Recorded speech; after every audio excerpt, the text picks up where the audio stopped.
ఇది ప్రతి ఒక్క ఆత్మగౌరవం, ఇక్కడికి వచ్చే ప్రతి ఒక్క పల్లెటూరు మనిషిది, ప్రతి ఒక్క ఊరు మనిషిది, ప్రతి ఒక్క స్టూడెంట్ది, ప్రతి ఒక్కరి ఆత్మగౌరవం. తెలంగాణ గవర్నమెంట్ లో నేను వెళ్లి వెంటనే కంప్లైంట్ చేయగానే డీజీ గారికి, మా కమిషనర్ సుధీర్ బాబు గారికి, అలాగే మా పాడి షరీఫ్ సిఐ, ప్రతి ఒక్కరికి సిఐ గారికి, ప్రతి ఒక్కరికి మేము గురువారెడ్డి గారికి, ప్రతి ఒక్కరికి మేము అక్కడ విన్నపం చేసి ఆ బౌన్సర్ది మీరంతా టీవీలో చూశారు. అక్కడ కాబట్టి బయటకు వచ్చేసింది, అప్పుడు ప్రెస్ లో వచ్చింది కాబట్టి అందరు ధైర్యం చేసి చెప్పారు కాబట్టి కోర్టు నుంచి ఆర్డర్స్ వచ్చి బౌన్సర్స్ ఉండకూడదని చెప్పి కమిషనర్ గారు కూడా స్ట్రిక్ట్ ఆర్డర్స్ ఇచ్చి అక్కడ కంట్రోల్ చేయగలిగారు. నేను లాస్ట్ టైం ఇక్కడికి వచ్చినప్పుడు, గొడవలకు వచ్చినప్పుడు నేను క్లియర్ గా నేను చెప్పాను సిఐ గారికి, డిఎస్పీ గారికి క్లియర్ గా చెప్పాను, సార్ ఇలా ఉందంటే వాళ్ళు ఇమీడియట్ గా యాక్షన్ తీసుకొని కంట్రోల్ చేశారు అప్పుడు ఇష్యూని. దానికి నిజంగా thank you very much sir, immediate గా రెస్పాండ్ అయినందుకు. ఈ రోజు నిన్న జరిగిన ఇష్యూలో టక్కని ఒక 10 మంది నేను కరెక్ట్ గా స్టేజ్ ఎక్కక ముందు కాల్స్ వచ్చింది నాకు, అన్న కూడా పక్కనే ఉన్నారు. టక్కని కాల్స్ వచ్చింది, ఇలాగ మన అనిల్ని ఎఫ్ఐలో అందరూ బౌన్సర్స్ అందరూ ఒక 16 మంది కర్రలు, కటార్లు, రాడ్లతో వచ్చి ధ్వంసం చేశారు.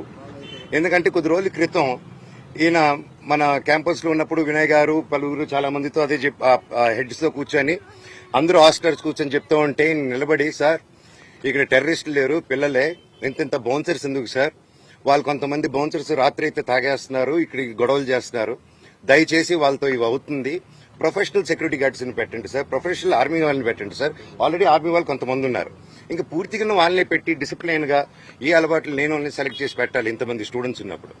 నేను ఫస్ట్ నుంచి ఒకటే చెప్తున్నా, మా ఏరియాలో ప్రతి ఒక్కరిని భయాంతులతో గురి చేస్తున్నారు. సో మళ్ళీ చెప్తున్నాను, ఇక్కడ వీళ్ళని ప్రతి ఒక్కరిని ఇప్పుడు ఈ రోజు కొట్టు మూసుకొని పారిపోయాడు, వీరు నోటీస్ చేస్తే నేను గొడవ అయిన వెంటనే సీసీటీవీలు లాక్కొని వెళ్ళడం, హైదరాబాద్ లో కూడా నా ఇంట్లో నుంచి సీసీటీవీలు లాక్కొని వెళ్ళడం, ఎక్కడే గొడవ జరిగినా సీసీటీవీలు లాక్కొని వెళ్ళడం.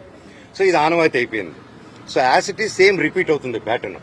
దయచేసి నేను రిక్వెస్ట్ చేస్తున్నాను, ఎమ్మెల్యే గారిని కూడా నేను ట్రై చేశాను, సార్ నాని గారు మీకు నమస్కారం, ఇక్కడున్న ప్రతి ఒక్కరూ మీకు సపోర్ట్ చేసి ఓట్లేశారు సార్, అండ్ మీకు తెలుసు ప్రతి ఒక్కరు నిలబడి సపోర్ట్ చేశారు. ఇక్కడ ప్రజలందరికీ మీ సపోర్ట్ కావాలి sir, we are doing a good governance. ఇక్కడ కూడా ఈ సమస్యలు మీ దృష్టికి తీసుకొస్తున్నాను, తీసుకొచ్చి ఇక్కడ మన వాళ్ళకి ప్రతి ఒక్కరికి సేఫ్టీ కలిగండి సార్, అంతే. ప్రతి ఒక్కరికి మీరు ధైర్యం ఇవ్వండి, నేను అడిగేదాన్ని ఏమి ఇవ్వకండి, వాళ్ళకి ధైర్యం ఇవ్వండి. ఇలా పోలీస్ సిబ్బంది ఉంది, మీరున్నారు, గుడ్ గవర్నెన్స్ ఉందని నిన్ను నమ్ముతున్నాను, అది కూడా ఇక్కడ ప్రజలు నమ్మేలాగా చేద్దాం మనం.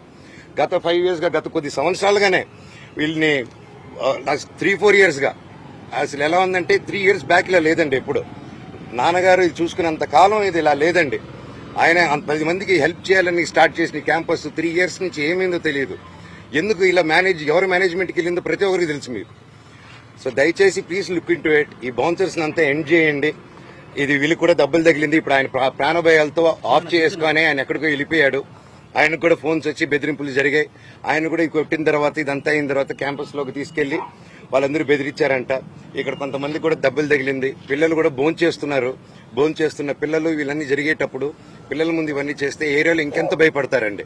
ఇది కేవలం ఇంటిమిడేషన్, ఇది అంతం చేయాలి. ఈవినింగ్ ఫంక్షన్ చూసుకొని అక్కడ ఆ ఫంక్షన్ లో కూడా నేను మాట్లాడడం జరిగింది, తొక్కుదామని చూస్తున్నారని. ఎందుకురా వీడు ఆడియో ఫంక్షన్కి వచ్చి, ఇది మా మీన్ ఒక ట్రైలర్ టీజర్ లాంచ్కి వచ్చి, ఒక మంచి మూవీ ఫంక్షన్కి వచ్చి ఎందుకు ఇది అన్నాడు. ఎందుకన్నానంటే అన్నా, నేను అక్కడికి వెళ్లి ఫంక్షన్కి స్టేజ్ ఎక్కక ముందు నేను ఈ ప్రాంతంలో ఉన్నానని చెప్పి, ఇక్కడ ఎవరైతే మనకు సపోర్ట్గా ఉన్నారో, ఎవరైతే కొంచెం గొంతు విప్పి కొంచెం ముందుకొచ్చి నాకు లెటర్లు పంపించి ఇక్కడ జరిగే అన్యాయాలు చెప్తున్నారో వాళ్ళ మీద దాడులు మొదలుపెట్టారు ఎప్పటి నుంచో.